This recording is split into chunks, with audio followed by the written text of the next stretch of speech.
ہر قسم کے روحانی جسمانی مسائل اور وظائف کے لیے پیر اقبال قریشی چینل کو سبسکرائب کریں۔ نحمده ونصلي ونسلم على رسوله الكريم اما بعد فاعوذ بالله من الشیطان الرجیم بسم اللہ الرحمن الرحیم۔ ربیع الاول کی 3 تاریخ کا ایک خاص درود شریف آپ کو دوں گا، جس کی برکت سے اللہ تبارک و تعالی جو ہے وہ آپ کے لیے ہر رزق کے بند دروازے کو کھول دے گا۔ تجارت آپ کی نہیں ہو رہی، دکان نہیں چل رہی، کوئی بھی کاروبار کر رہے ہیں وہ ناکام ہو رہا ہے، یا کوئی چیز خریدتے ہیں وہ بکتی نہیں، اور ہر چیز میں نقصان ہی نقصان ہو رہا ہے۔ دروازے بند ہو گئے آپ پر، ریسٹورنٹ چلتے رک گیا، اور زمین میں فصل ختم ہو گئی، یا گھر خریدا، گاڑی خریدی بک نہیں رہی، کوئی لین دین ہے یا دکانداری ہے وہ چیزیں جام ہو چکی ہیں، تو آپ اس عمل کو اختیار کریں۔ درود شریف جو ہے یہ سب سے بڑی عبادت ہے۔ چونکہ ربیع الاول کا مقدس مہینہ ہے، اس ماہ مقدس کے اندر جتنا کثرت کے ساتھ صلاۃ و سلام پڑھا جائے، جتنا کثرت کے ساتھ درود شریف پڑھا جائے، اتنا ہی انسان کا اللہ کے ہاں بھی مقام بنتا ہے، اور گنبد خضرا سے بھی اس کا کنیکشن مضبوط ہوتا ہے۔ ہماری نجات مکہ اور مدینہ سے جڑنے میں ہے۔ باقی دنیا ساری ہمارے خلاف ہو جائے، لیکن مکہ اور مدینہ سے ہمارا کنیکشن مضبوط ہو تو اللہ ہمیں دنیا میں بھی سرخرو کرے گا اور آخرت میں بھی نجات دے گا۔ آج سب سے بڑا المیہ یہ ہے کہ ہم مغرب کی طرف دیکھ رہے ہیں، اور مغرب میں تو سورج غروب ہو جاتا ہے، تو آپ مغرب میں جھانک کر ان کی زندگی اپنا کر کیسے کامیاب ہو سکتے ہیں، جو خود اندھیروں کا گڑھ ہے، مرکز ہے۔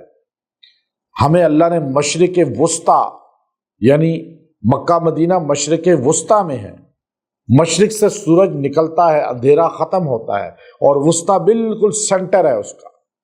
تو اللہ نے ہمیں بتا دیا، روشنی چاہتے ہو تو سرکار دو عالم صلی اللہ علیہ وسلم کے قدموں میں آ جاؤ، اتباع سنت پہ آ جاؤ۔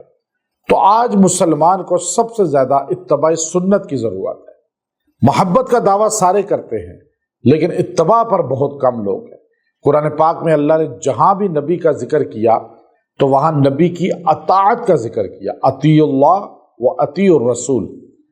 اچھا، پھر کہا فاتبعونی یحببکم اللہ۔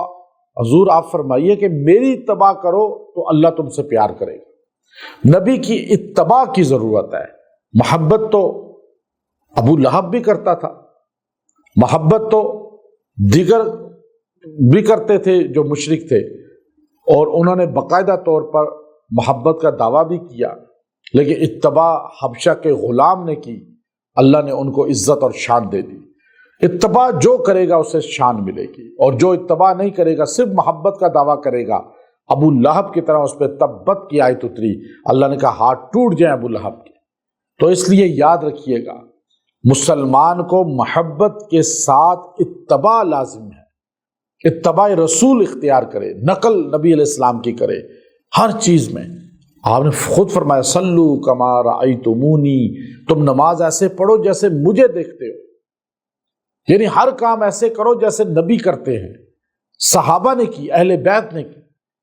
تو یہ درود شریف جو ہے آپ کے بند کاموں کو کھول دے گا، بند دروازے کھول دے گا۔ آپ اتباع رسول کی نیت کر کے اس کو پڑھیں۔ امام شافعی رحمۃ اللہ علیہ اس کو کثرت سے پڑھتے تھے۔ جب ان کا انتقال ہو گیا تو کسی نے ان کو دیکھا خواب میں، تو پوچھا کہ اللہ نے آپ کے ساتھ کیا سلوک کیا، کیا بخش دیا؟ کہا کس وجہ سے؟ کہا یہ درود شریف میں کثرت سے پڑھتا تھا۔ وہ کیا؟ اللہم صلی علی محمد کلما ذکرہ الذاکرون وکلما غفل عن ذکرہ الغافلون۔ یہ آپ 111 بار پڑھ کے اس دن دعا کریں، اللہ اس کی برکت سے آپ کی زندگی کے بند دروازے کھول دے گا، رکاوٹیں ختم کرے گا، بند کام چلے گا، بند رزق آپ کی طرف آئے گا، انشاءاللہ فراوانی ہوگی۔ وآخر دعوانا الحمدللہ رب العالمین۔